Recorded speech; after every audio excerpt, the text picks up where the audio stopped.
The Hobbit by J.R.R. Tolkien. Read by Daniel Downey. Chapter 6. Out of the Frying Pan and into the Fire.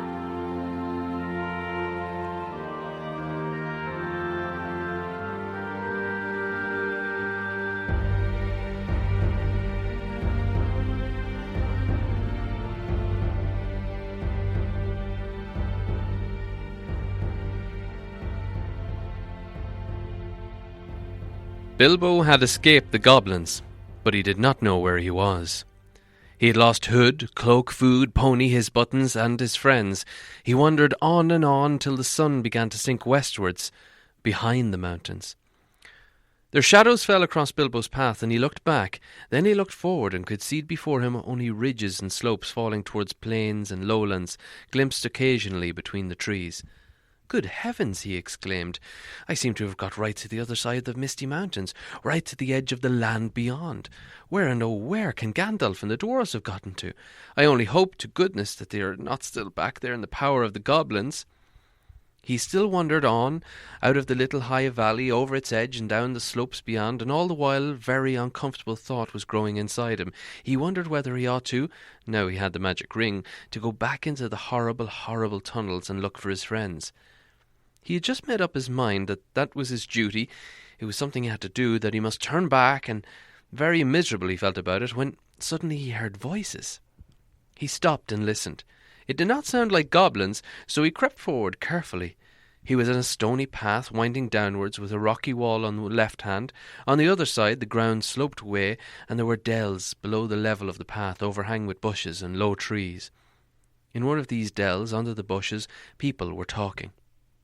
He crept still nearer, and suddenly he saw peering between the two boulders a head with a red hood on it. It was Balin doing lookout. He could have clapped and shouted for joy, but he did not. He'd still got his ring on, for fear of meeting something unexpected and unpleasant, and he saw that Balin was looking straight at him, without noticing him. "I will give them all a surprise," he thought, as he crawled into the bushes at the edge of the dell. Gandalf was arguing with the dwarfs. They were discussing all that had happened to them in the tunnels, and wondering and debating what they were to do now. The dwarves were grumbling, and Gandalf was saying that they could not possibly go on their journey without Mr. Baggins, leaving him in the hands of the goblins, without trying to find out if he was dead or alive, or without trying to rescue him if he was alive. "After all, he is my friend," said the wizard, "and not a bad little chap. I feel responsible for him. I wish to goodness you hadn't have lost him." The dwarfs wanted to know why he had ever been brought at all, and why he could not stick to his friends and come along with them, and why the wizard had not chosen someone with more sense. "He has been more trouble than use so far," said one. "If we had got to go back into those abominable tunnels to look for him, then drat him, I say." Gandalf answered angrily, "I brought him, and I don't bring things that are of no use. Either you help me look for him, or I go and leave you here to get out of the mess as best you can yourselves. If we can only find him again, you will thank me before all this is over. Whatever you want to go and drop him for, Dory, whatever did you do that for?" "You would too, you would have dropped him," said Dory, "if a goblin had suddenly grabbed your leg from behind in the dark, tripped up your feet, and kicked you in the back. Then why didn't you pick him up again?" "Good heavens, can you ask? Goblins fighting and biting in the dark, everybody falling over bodies and hitting one another. You nearly chopped my head off with Glamdring, and Thorin was stabbing here and stabbing there everywhere with Orcrist. All of a sudden you gave one of those blinding flashes, and we saw the goblins running back yelping. You shouted, 'Follow me, everybody,' and everybody ought to have followed. We thought everybody had followed. There was no time to count, as you know quite well. You were counting, till we had dashed through the gate guards, out the lower door, helter-skelter down here, and here we are, without that burglar can fusticate him."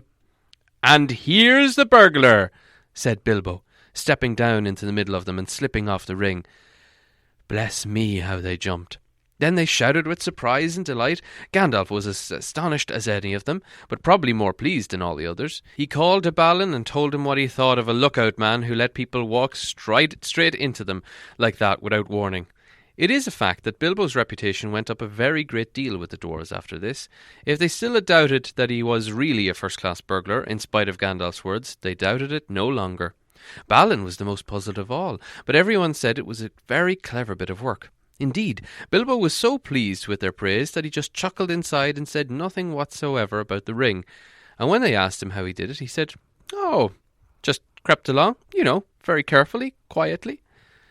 "Well, it's the first time that even a mouse has crept along carefully and quietly under my very nose and not been spotted," said Balin, "and I take off my hood to you," which he did. "Balin, at your service," said he. "Your servant, Mr. Baggins," said Bilbo. Then they wanted to know all about his adventures after they had lost him, and he sat down and told them everything, except the finding of the ring. Not just now, he thought. They were particularly interested in the little riddle competition and shuddered most appreciatively at the description of Gollum. "And then I couldn't think of any other questions with him sitting beside me," ended Bilbo. "So I said, 'What's in my pocket?' And he couldn't guess. In 3 goes he couldn't guess. So I said, 'What about your promise? Show me the way out.' But he came at me to kill me, and I ran and fell over, and he missed me in the dark. Then I followed him because I heard him talking to himself.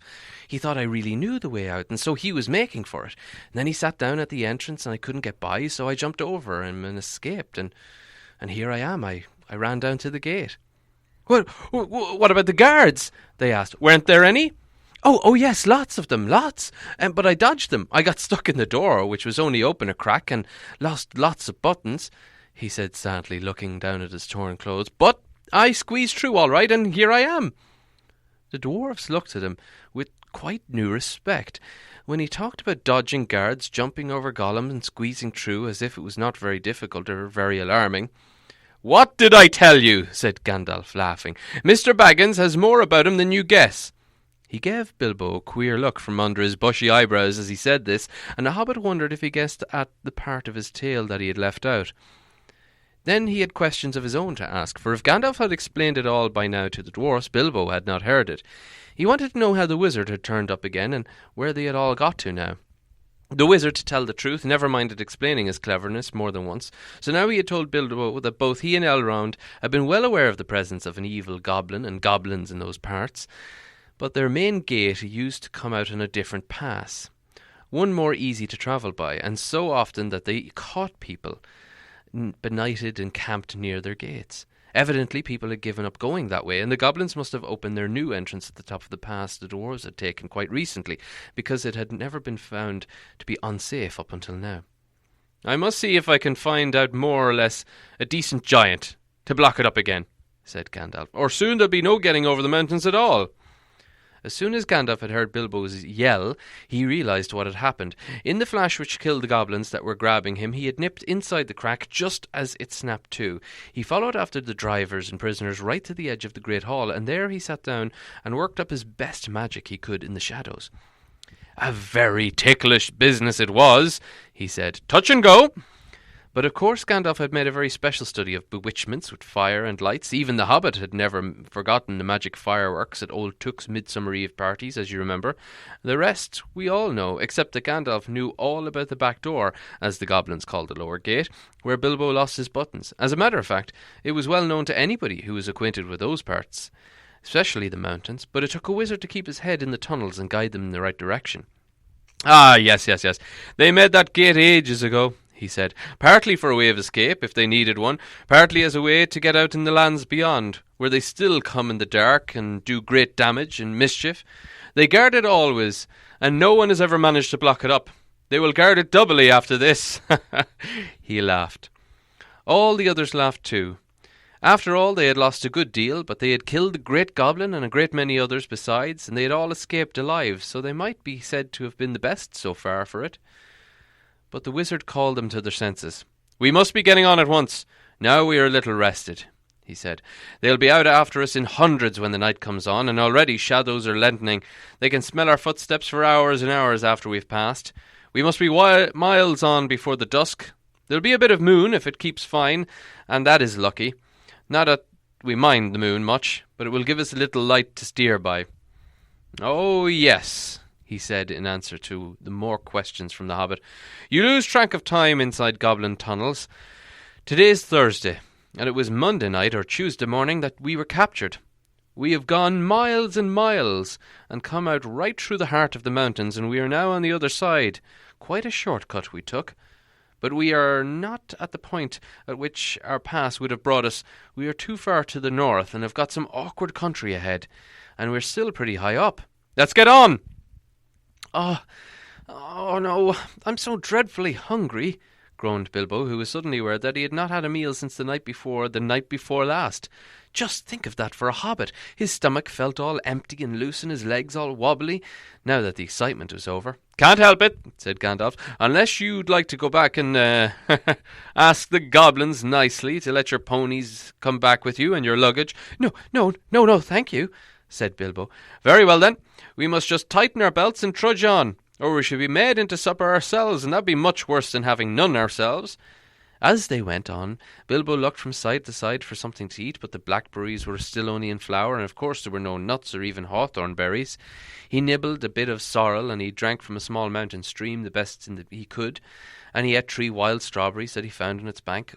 It was not much good, though. They still went on and on.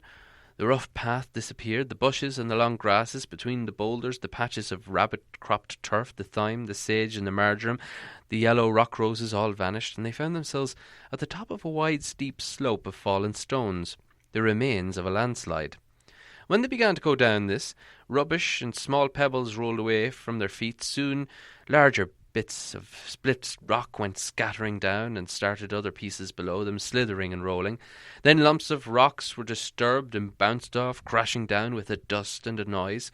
Before long, the whole slope above them and below them seemed to be on the move, and they were sliding away, huddling all together in the fearful confusion of slipping, rattling, cracking slabs and stones.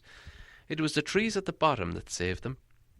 They slid into the edge of the climbing wood of pines that stood right there at the mountain slope from the deeper, darker forests of the valleys below. Some caught hold of the trunks and swung themselves into lower branches. Some, like the little hobbit, got behind a tree to shelter from the onslaught of rocks. Soon the danger was over. The slide had stopped, and the last faint crashes could still be heard as the largest of the disturbed stones went bounding and spinning through the bracken and the pine roots far below. "Well, that's got us on a bit," said Gandalf, "and even goblins tracking us will have a way to come down there." "Whew. I dare say," grumbled Bombur, "but they won't find it difficult to send stones bouncing down their heads." The dwarfs and Bilbo were feeling far from happy, and were rubbing their bruised and damaged legs and feet. "Nonsense. We're going to turn aside here out of the path of the slide. We must be quick. Look to the light." The sun had long gone behind the mountains. Already the shadows were deepening about them, though far away through the trees and over the black tops of those growing lower down they could still see the evening lights on the plains below. They limped along now as fast as they were able down the gentle slopes of a pine forest in a slanting path leading steadily southwards. At times they were pushing through a sea of bracken with tall fronds rising above the hobbit's head. At times they were marching along quiet over the floor of pine needles, soft as pine martens, and all the while the forest gloom got heavier and the forest silence deeper. There was no wind that evening to bring even a sea sighing into the branches of the trees. "Must we go any further?" asked Bilbo, when it was so dark that he could only just see Thorin's beard wagging beside him, and so quiet he could hear the dwarves breathing like a loud noise. My toes are all bruised and bent. My legs ache. My stomach is wagging like an empty sack." "A bit further," said Gandalf. After that seemed ages further, they came suddenly to an opening where no trees grew. The moon was up and was shining in the clearing. Somehow it struck to all of them as not at all a nice place, though there was nothing wrong to see. All of a sudden they heard a howl away downhill, a long shuddering howl.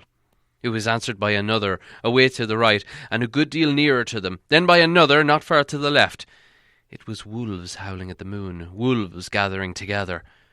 There were no wolves living near Mr. Baggins's hole, but he knew that noise. He had had it described to him often enough in tales. One of his elder cousins, on the Took side, of course, who had been a great traveller, used to imitate it to frighten him. But to hear it out here in the forest under the moon was too much for Bilbo. Even magic rings are not much use against wolves, especially against the evil packs that live under the shadow of the goblin-infested areas and mountains. Over the edge of the wild,